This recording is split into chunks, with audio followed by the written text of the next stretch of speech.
제가 오늘 이 말씀을 읽은 사도행전에 나오는 이 안전뱅이를 제가 한번 생각을 해봤어요. 이 안전뱅이를 생각을 할 때 제가 아무리 생각해도 이 사람이 그 많은 곳 중에서 왜 성전 미문에 와 있을까? 이 사람은 이 성전 미문에 앉아서 사람들에게 거기를 늘 앉혀주고 거기서 동양을 받으면서 이 사람은 도대체 무슨 하나님께 회개를 했을까? 어떤 기도를 했을까? 그래서 이 사람이 그냥 일어나서 걷게 되었을 때 이 사람의 마음은 어땠을까? 하나님, 이 사람은 어떤 사람이었습니까? 제가 여쭤봤는데 저에게 딱 들어오는 그 단어는 회개였습니다. 우리가 회개를 하지 않고는 예수님을 진정으로 만날 수는 없습니다. 저는 이 분명히 안전뱅이가 하나님께 늘 하나님, 제 신세가 이렇습니다. 하지만 저는 당신을 사랑합니다.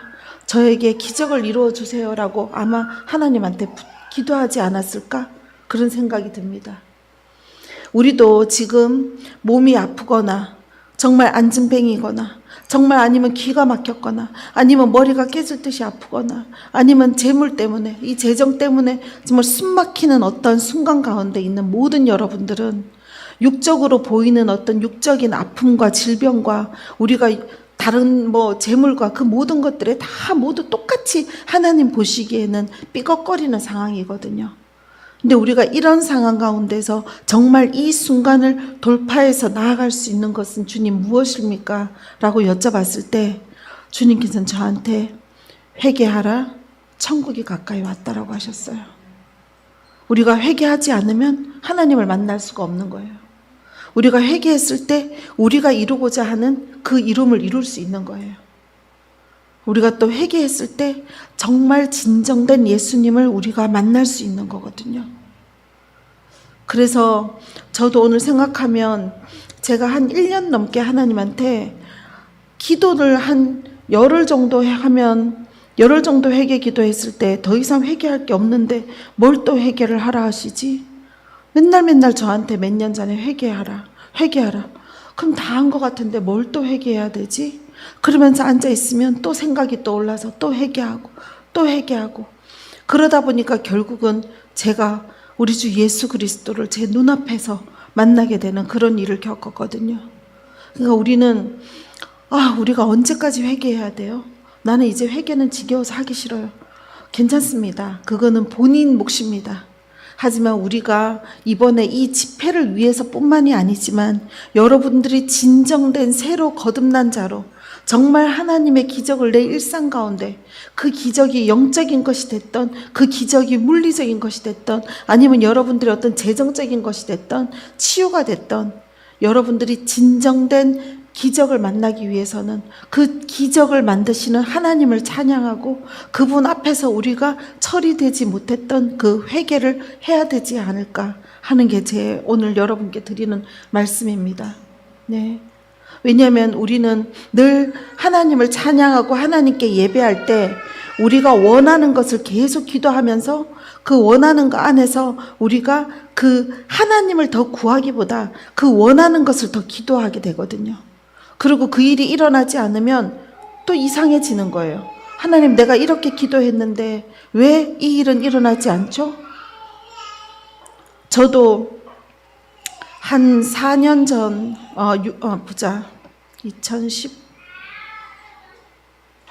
2019년도 2017년도인가 그때 저도 제가 그거를 배웠어요. 막 배운 게 뭐냐면은 나사렛 예수 그리스도 이름으로 명하니 나을지어다. 이것을 배웠어요. 그러다 보니까 저는 나사렛 예수 그리스도의 이름으로 기도하면 모든 사람은 다 낫는다고 생각을 한 거예요. 그래서 근데 제가 기도를 하면 사람들이 안 낫는 거예요. 그러니까 제가 정말 간절하게 아픈 사람이 여기 앞에 와 있고 저는 애절하고 간절한 마음으로 나사렛 예수 그리스도 이름으로 명하니 나을지어다. 근데 어떤 사람은 낫고 어떤 사람은 안 낫는 거예요. 그래서 하나님한테 하나님, 제가 이렇게 간절하게 기도했는데 왜 안 낫습니까? 그렇게 얘기했더니 하나님께서 저한테 얘기했어요. 내가 한 게 아니고 네가 해서 안 낫는다. 네? 그게 무슨 말씀이세요? 너는 네가 하지 않았냐? 너는 네가 하는 것이 아닌 내가 하나님께 기도하고 이 사람에게 나사렛 예수 이름으로 날지어다 했을 때 그 다음에 이 사람이 낫고 안 낫고 그 사람이 점진적으로 그 후에 낫고 안 낫고 그 모든 것들은 내가 하는 일이다. 너는 네 스스로가 네가 뭔가를 해서 네 눈으로 네가 뭔가를 보려고 하는 거는 네가 하나님이냐? 그렇게 가르쳐 주셨어요. 그래서 그 다음부터는 제가 하나님께서 하시는 모든 일에 그 주권을 오로지 주님께 다 올려드렸어요. 정말 심각한 암 환자가 기도를 했는데 나는 분명히 나사렛 예수의 이름으로 날지어다 해서 이 사람이 벌떡 일어나기를 너무나 원했지만 그 다음날 그 사람 아니 며칠 있다 그 사람이 죽은 경우도 있었어요. 그럴 땐 제 마음 안에 너무 착잡하고 어떤 그 마음의 부담감도 왔었거든요. 근데 하나님은 그럴 때마다 저한테 얘기하셨어요. 너는 이 사람의 목숨, 길거리에 있는 들풀 하나도 내가 먹이고 입히는데 이 사람의 목숨을 네가 원하는 대로 좌지우지하지 마라. 이 사람이 죽고 이 사람이 살고 이것은 나에게 모든 주권이 있다. 그리고 이 사람이 지금 천국으로 와야 되고 이 사람이 지금 여기서 생을 마감해야 되는 거에는 하나님께서 놀라운 퍼즐이 있다고 하셨어요. 그걸로 인해서 완전한 모든 그 가족의 구원에까지 이르게 하시는 그런 놀라우신 하나님의 계획을 우리가 어떻게 일만 보고 열을 알겠습니까? 저도 제 아들이 아니었으면 이런 믿음의 하나에 들 수가 없었습니다. 우리 아들이 우리 집안에 그 어떤 씨앗이 되어서 또 묻어졌기 때문에 제가 완전히 하나님한테 저를 드릴 수 있는 그것이 됐고 저와 제 남편과 우리는 그냥 일반 썬데이 크리스찬이었어요. 그냥 일주일 내내 남들처럼 살다가 일요일 11시 되면은 잘 차려입고 예배 가서 기도하고 그리고 봉사 적당히 하고 헌금 적당히 좀 잘 내고 그리고 뭐 구역 예배 한 번씩 참여하고 근데 내 인생은 어떤 것도 의문이었어요. 도대체 이게 무슨 크리스찬이지? 이 크리스찬으로 이렇게 교회만 다니는 삶이 다른 종교를 믿는 자들과 무엇이 다르지? 그럼 하늘에 계신 분은 결국은 내가 선택할 수 있는 신들 중에 한 사람이네? 그래서 사람들이 다른 종교도 가는구나. 저는 너무나 이 영의 세계도 몰랐고 진짜의 하나님을 몰랐어요.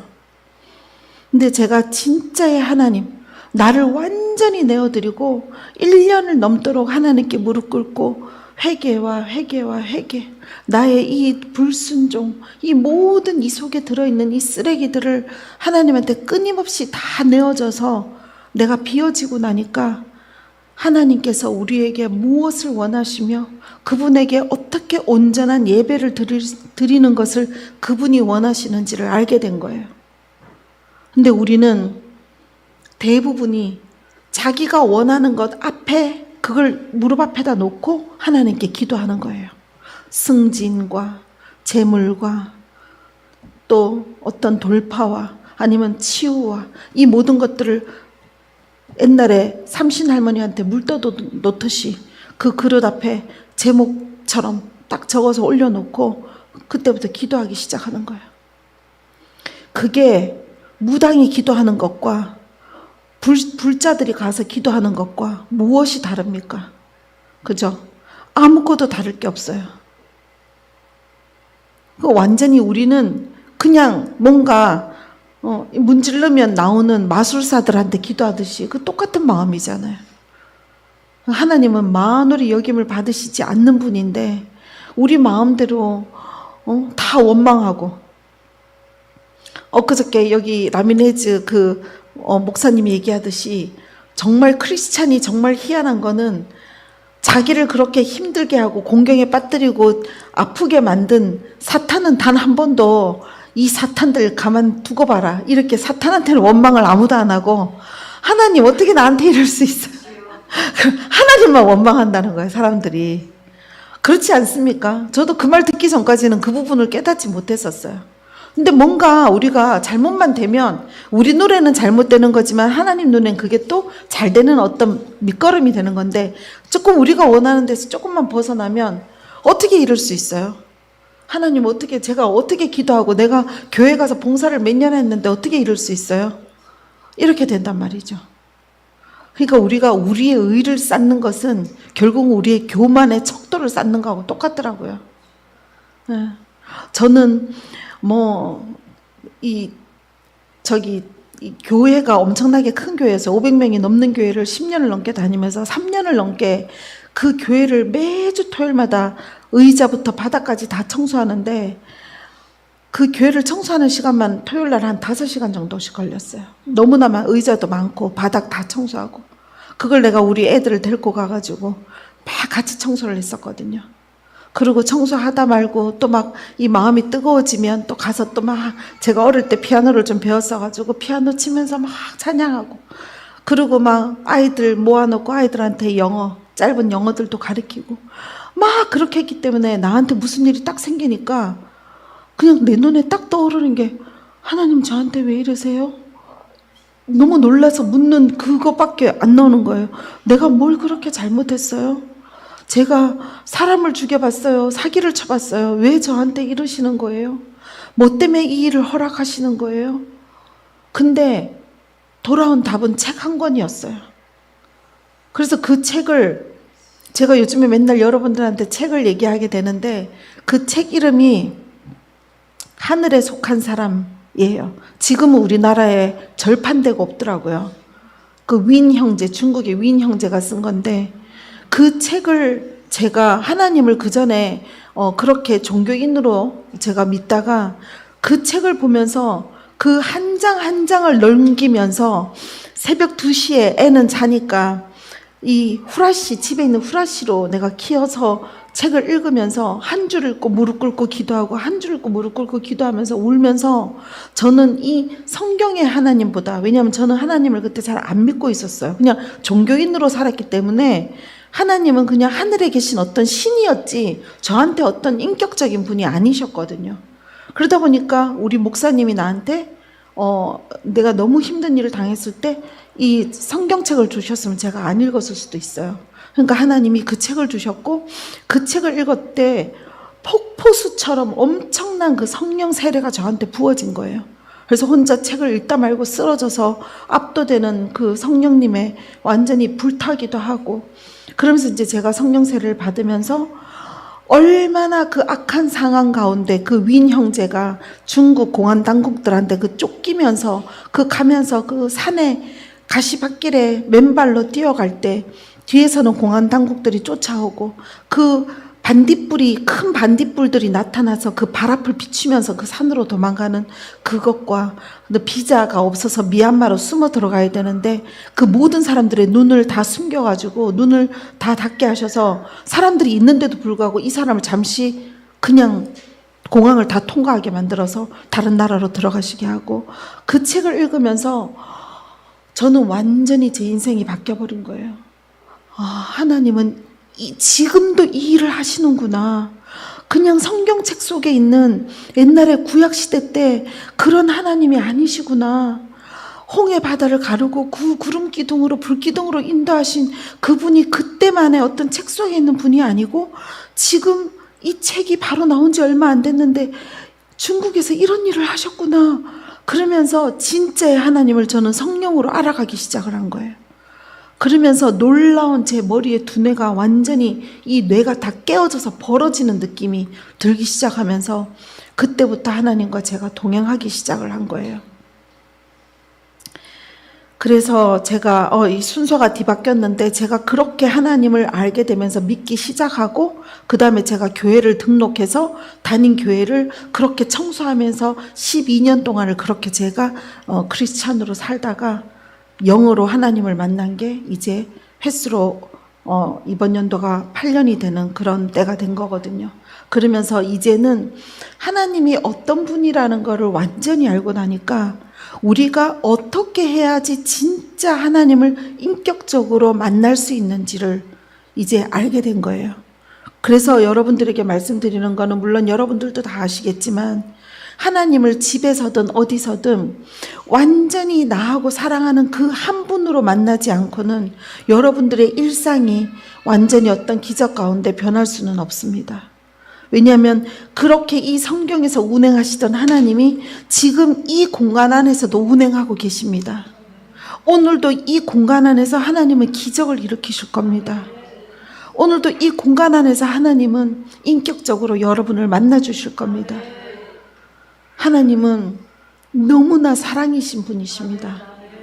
하나님은 그 사랑을 우리에게 주시기 위해서 십자가에 못 박혀 죽으신 분이십니다. 그런 분을 우리가 도구로 사용해서는 정말 안 됩니다. 우리의 삶의 변화와 우리의 재정적인 돌파와 우리의 좀 더 나은 일생을 위해서 하나님을 사용하면 우리는 큰일 납니다, 여러분. 우리는 아무리 평생을 교회를 다니고 모태신앙으로 살았어도 결국 우리는 지옥불에 떨어지게 되어 있습니다. 절대 우리의 어떤 더 나은 삶을 위해서 하나님을 절대 이용하지 마세요, 여러분. 주님은 너무 선하셔서 오래 참으십니다. 근데 그 오래 참은 뒤에 우리가 이 땅을 떠나는 날이면 어떡합니까? 그래서 여러분, 오늘은 우리가 여러분들 삶 가운데 내가 하나님 잘못된 예배가 있었습니까? 아니면 제가 하나님께 드리는 기도가 잘못된 기도가 있었습니까? 주님, 제가 생각하는 그 모든 마음 속에서 어떤 질투와 시기와 하나님께서 좋아하지 않는 다른 사람을 판단하거나 우리 부모를 공경하지 않았거나 아니면 우리 형제 자매들을 제가 사랑하지 않았거나 우리 이웃을 사랑하지 않았거나 아니면 내 마음이 정결치 않았거나 하나님을 진정과 신령으로 하나님을 찬양하지 않았거나 이 모든 것들이 있습니까? 우리 회개해야 됩니다. 이 회개가 없이는 우리는 하늘문에 들어갈 수가 없습니다. 그래서 여러분들도 마찬가지고 저도 마찬가지지만 우리는 오늘 여기 오신 분들 또 이 영상을 보시는 분들은 정말 진정과 신령으로 하나님 앞에 회개하기를 원합니다. 네. 왜냐하면 진짜 하나님이 두려운 분인 거를 모르는 사람들은요, 목회를 하던 사역을 하던 그냥 교회를 다니는 성도건 진짜 하나님의 두려움이 얼마나 무서운지 모르기 때문에 그렇게 살아요. 근데 진짜 하나님의 두려움을 살아생전에 맛보면요, 하나님을 원망하고 떠나거나 아니면 정말 다시는 죄 지을 수 없는 사람으로 돼요. 그 죄는 교회를 다닌다고 죄를 안 짓는 게 아닙니다. 내 마음 안에 끌어 넘치고 있는 미움, 용서하지 못함, 다른 사람에게 어떤 사랑을 주지 못하는 이 모든 것들도 우리는 그렇게 되는 거예요. 똑같아요. 똑같이 지옥으로 떨어지게 돼 있어요. 그러니까 오늘 여러분 깊이 곰곰이 생각해 보시고 여러분들이 용서하지 못하신 분이 있으면 용서하세요. 용서를 해야 여러분들이 천국으로 들어가는 그 길문에 설 수 있습니다. 용서하시고 또 여러분들 주님을 찬양하시고 여러분들 마음속에 어떤 작은 씨앗과 같은 미움이 저 속에 오래된 거가 있어도 깨끗하게 다 끄집어내서 주님께 다 드리세요. 그랬을 때 여러분들이 영안이 열리신 분들은 보이겠지만 회개를 하고 난 분들은요, 이 삿을 묶인 체인들이 두두둑 하면서 다 뜯어집니다. 자유함을 얻게 되는 거예요. 회개의 힘은 성령님의 힘입니다. 회개를 한 후에 만난 성령님은 엄청난 파워풀한 어마어마한 미러클, 기적을 여러분들에게 선사합니다. 우리가 구해야 될 거는 이 땅 가운데 재물과 더 나은 삶이 아니고 오로지 한 분이신 주님을 더 구해야 되는 거거든요.